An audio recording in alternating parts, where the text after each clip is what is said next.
La ilaha illallah Muhammadun Rasulullah alaihi salatullah wa alihi wal ahibbah. Assalamualaikum warahmatullahi wabarakatuh. Abdurrahman bin Abu Bakar adalah sahabat Nabi yang juga merupakan anak dari Khalifah Abu Bakar dan memiliki adik kandung bernama Aisyah radhiyallahu anha, yaitu istri Rasulullah sallallahu alaihi wasallam. Tidak seperti keluarga lainnya yang terlebih dahulu memeluk Islam, Abdurrahman memeluk Islam setelah terjadinya Fathul Makkah.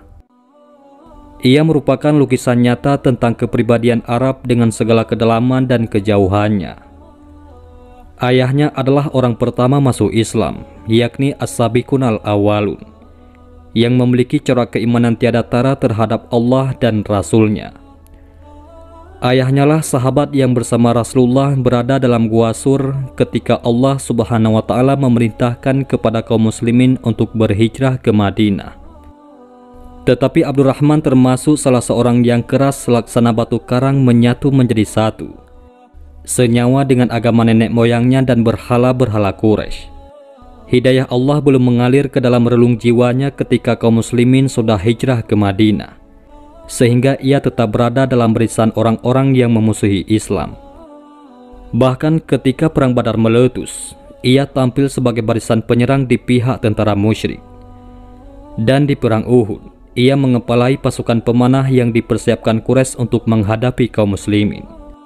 Dan sebelum kedua pasukan itu bertempur, terlebih dahulu seperti biasanya, yaitu dimulai dengan perang tanding. Abdurrahman maju ke depan dan meminta lawan dari pihak muslimin. Maka bangkitlah bapaknya, yakni Abu Bakar As-Siddiq radhiyallahu an, maju ke depan melayani tantangan anaknya itu. Tetapi Rasulullah sallallahu alaihi wasallam menahan sahabatnya itu dan menghalanginya melakukan perang tanding dengan putranya sendiri. Bagi seorang Arab asli, tidak ada ciri yang lebih menonjol dari kecintaannya yang teguh terhadap apa yang diyakininya. Jika ia telah meyakini kebenaran suatu agama atau sebuah pendapat, maka tak ubahnya ia bagai tawanan yang diperbudak oleh keyakinannya itu hingga tak dapat melepaskan diri lagi. Kecuali bila ada keyakinan baru yang lebih kuat, yang memenuhi rongga akal dan jiwanya tanpa kecurigaan sedikit pun, yang akan menggeser keyakinannya yang pertama tadi. Demikianlah, bagaimanapun juga, Abdurrahman tetap hormat kepada bapaknya, serta kepercayaannya yang penuh kepada kematangan akal dan kebesaran jiwa serta budinya. Namun keteguhan hatinya terhadap keyakinannya tetap berkuasa hingga tiada terpengaruh oleh keislaman bapaknya itu.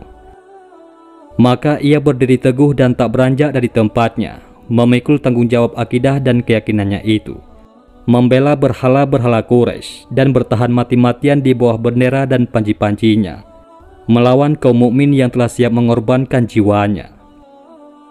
Dan orang-orang kuat semacam ini tidak buta akan kebenaran, walaupun untuk itu diperlukan waktu yang lama. Kekerasan prinsip, cahaya kenyataan dan ketulusan mereka, akhir kesudahannya akan membimbing mereka kepada jalan yang hak dan mempertemukan mereka dengan petunjuk dan kebaikan.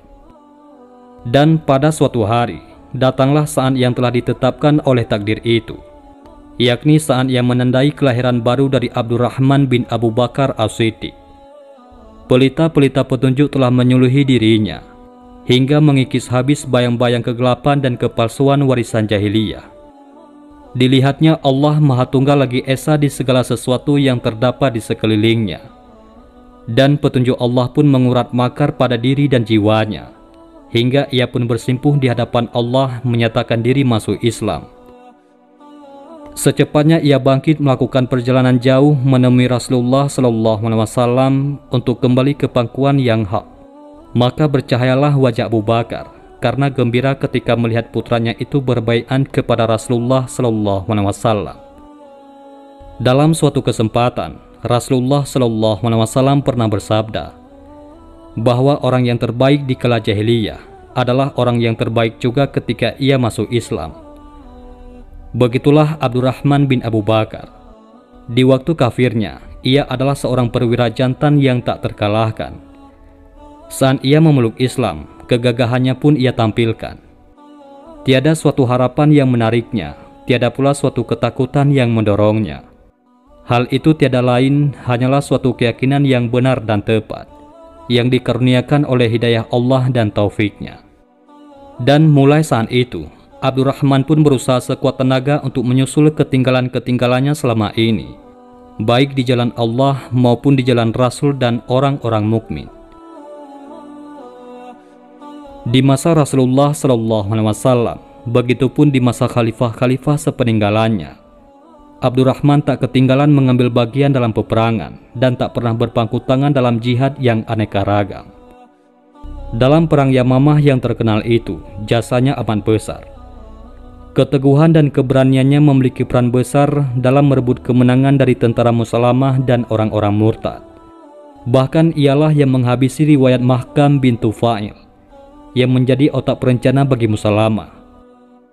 Dengan segala daya upaya dan kekuatannya, ia berhasil mengepung benteng terpenting yang digunakan oleh tentara murtad sebagai tempat yang strategis untuk pertahanan mereka. Tatkala Mahkam rubuh disebabkan suatu pukulan yang menentukan dari Abdurrahman, sedang orang-orang sekelilingnya lari tunggang langgang, terbukalah lowongan besar dan luas di benteng itu, hingga prajurit-prajurit Islam masuk berlompatan ke dalam benteng itu. Di bawah naungan Islam, sifat-sifat utama Abdurrahman bertambah tajam dan lebih menonjol. Kecintaannya kepada keyakinannya dan kemauan yang teguh untuk mengikuti apa yang dianggapnya hak dan benar.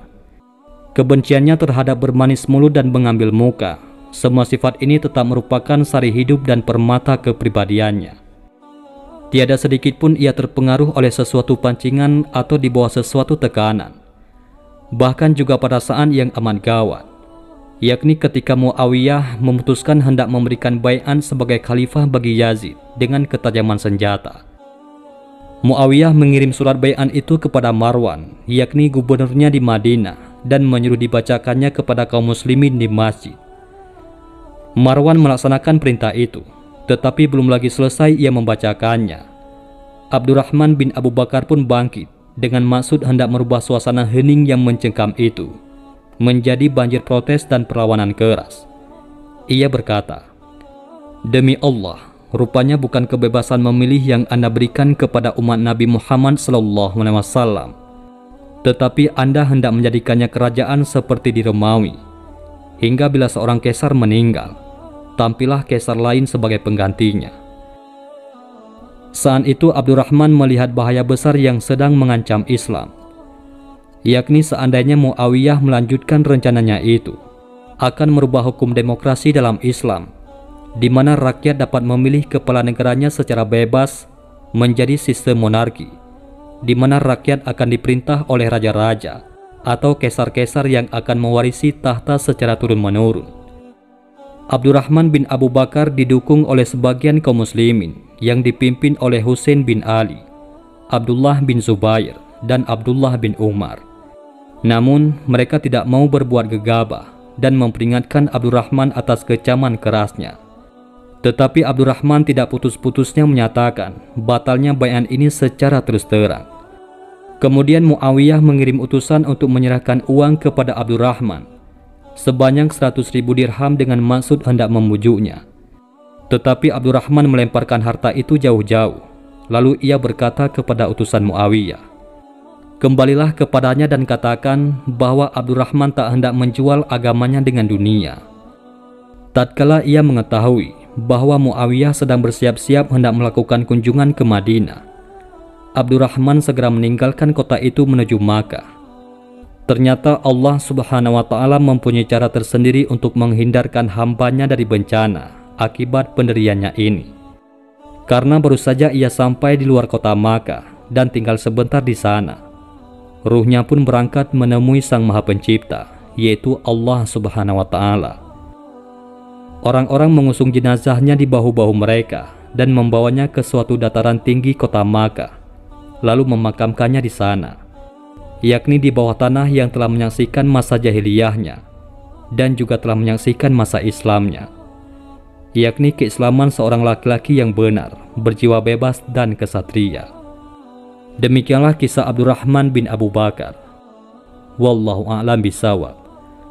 Mudah-mudahan ini semua bermanfaat. Assalamualaikum warahmatullahi wabarakatuh.